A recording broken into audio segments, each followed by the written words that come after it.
Benvenuti e bentornati sul canale. Oggi andremo a vedere come realizzare questo punto. Questo è il punto a costa realizzato all'uncinetto. Come potete vedere è un punto elastico. La sua principale caratteristica è questo, che è uno dei pochissimi punti a uncinetto a essere elastici. Questo punto è lavorato interamente a punto basso ed è lavorato interamente in costa retro, cioè ogni giro che noi andiamo a fare è lavorato in costa retro. Non ha una faccia, ciò cosa vuol dire? Che è identica la lavorazione sia da questo lato e sia da questa. Quindi lo possiamo utilizzare per davvero tantissimi progetti. Può andare bene per realizzare ad esempio cuffie o se no il bordino dei nostri maglioni realizzati a uncinetto, sia il bordino dei fianchi e sia il bordino dei polsini. Per realizzare questo punto ci servirà del filo e un uncinetto. Vi dico già che per realizzare il punto in costa elasticizzato dovete avere una maglia molto larga, perché se andate a stringere, quindi a lavorare con una maglia stretta, avrete poi difficoltà nei giri successivi a entrare in costa nella maglia, quindi è meglio avere un punto largo. Un'altra cosa, questo punto è molto lento, appunto perché il suo punto principale è il punto bassissimo, la maglia bassissima, e quindi per realizzare i giri andremo sempre a utilizzare quel punto e quindi il lavoro si svilupperà in maniera più lenta rispetto a utilizzare un altro punto, ma è solo esclusivamente con questo punto che noi possiamo lavorare il punto in costa e soprattutto avere un punto elasticizzato. Quindi adesso noi andiamo a fare innanzitutto il nostro cappietto e poi andiamo ad avviare le maglie che desideriamo. Anche queste io mi tengo larga.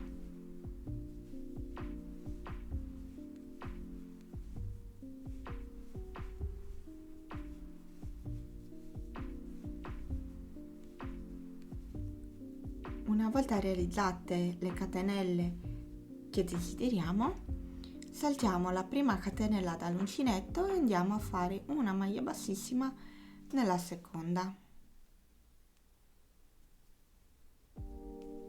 Nella maglia successiva di nuovo una maglia bassissima. Lavoro fino alla fine a maglie bassissime.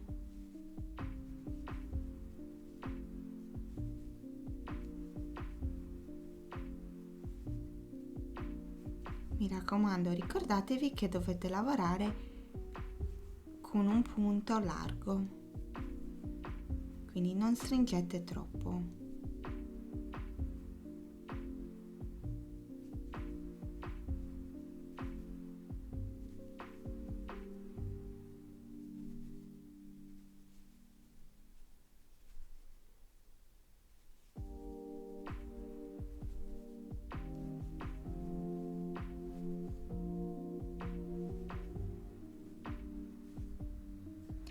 Arrivati qui anche all'ultima catenella, vi avvicino un pochettino,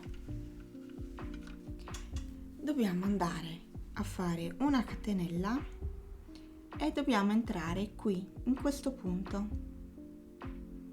quindi nella costa retro di ogni catenella, quindi qui, in questa, in quest'altra, sempre nella costa retro. Quindi giro il mio lavoro e vado a lavorare sempre maglie bassissime in costa retro, in questo modo.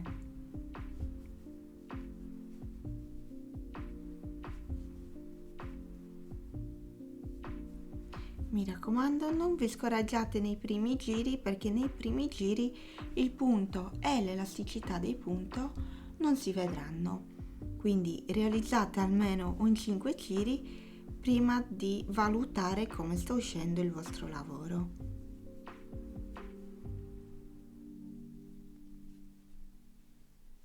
mi raccomando, prendete solo ed esclusivamente la costina di dietro della maglia, non le altre costine.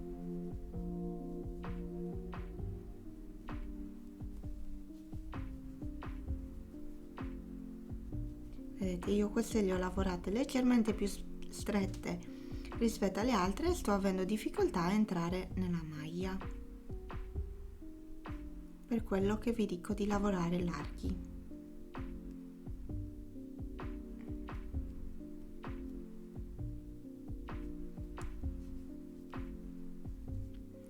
Qui c'è l'ultima maglia, anche qui dobbiamo andare a lavorare la costa di dietro dell'ultima maglia. Mi raccomando, lavoratela sempre, perché sennò poi di giro in giro ve lo ritrovate il lavoro sempre più corto, perché andate sempre a perdere una maglia. Quindi una volta completate tutte le maglie, di nuovo catenella e vado qui nella costa di dietro, in questa della maglia successiva, in questa ancora. Quindi andiamo a lavorare come abbiamo lavorato prima.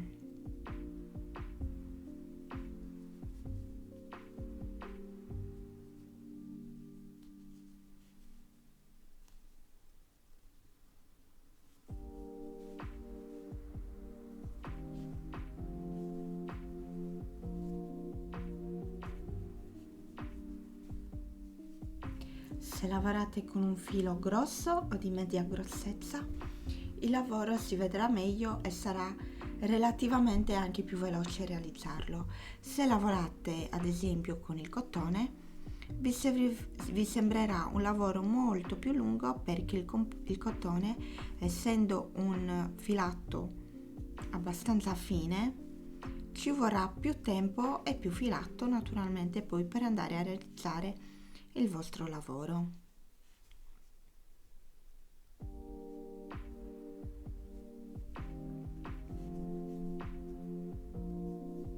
Qui c'è l'ultimo punto, è un pochettino nascosto questo, quindi state attenti sempre a lavorarlo.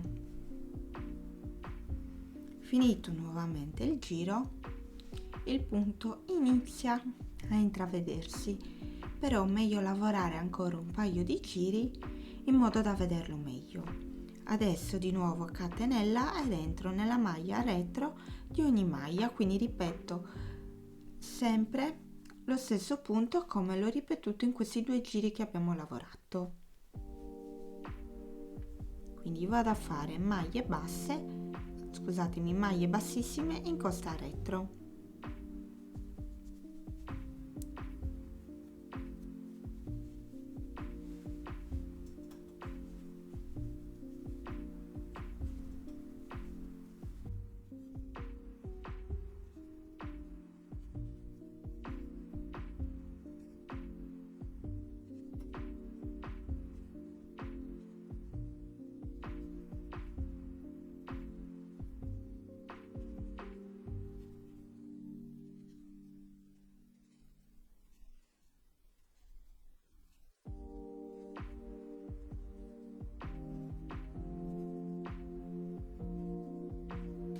Questo è il risultato dopo aver fatto un paio di giri. Vedete, si vede già il punto e naturalmente si vede già l'elasticità di questo meraviglioso punto. Può davvero essere utile per tantissime cose, tantissimi progetti, appunto dove ci serve un punto elastico. Ultimo consiglio che vi do in questo video riguardo a questo punto è di lavorare con un uncinetto mezzo punto in più rispetto a quello che andrete a utilizzare di solito, soprattutto se avete una maglia stretta, un punto stretto. Ad esempio io per questo tipo di filato andrei solitamente ad utilizzare un 4,5, però sono andata quindi a prendere mezzo punto, mezza misura in più di uncinetto, e quindi sto lavorando con un uncinetto numero 5. Questo perché mi facilita nell'andare a lavorare morbido il punto, in modo che poi mi faciliti a entrare nelle maglie. Spero che questo video vi sia piaciuto, che riutilizzerete questo punto. Taggatemi nei vostri progetti, mi trovate sempre come 1000 creazioni Sonia, così io posso sia vederli che ricondividerli. Ci vediamo al prossimo tutorial.